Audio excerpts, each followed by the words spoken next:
Hey everyone, in today's video, I'm going to show you how to remove a payment card from your DoorDash account. Stick around until the end to learn all the steps and tips to manage your payment methods easily. Let's get started. First, make sure that you're logged into your DoorDash account, and once you're on the home page, look for the profile icon at the top of the screen, and once you find it, click on it. Now that you're in the account section, you will see few options. Click on Payment Methods, and here in the payment section, you will see a list of all the payment methods linked to your account. Now, in order to remove a credit, it is simple.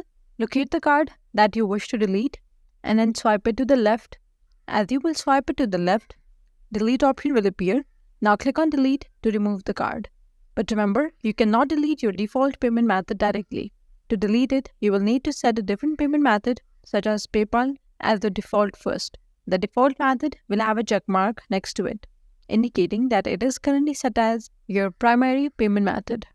And that's all for today's video. Leave a comment and let us know if this is helpful. Thanks for watching.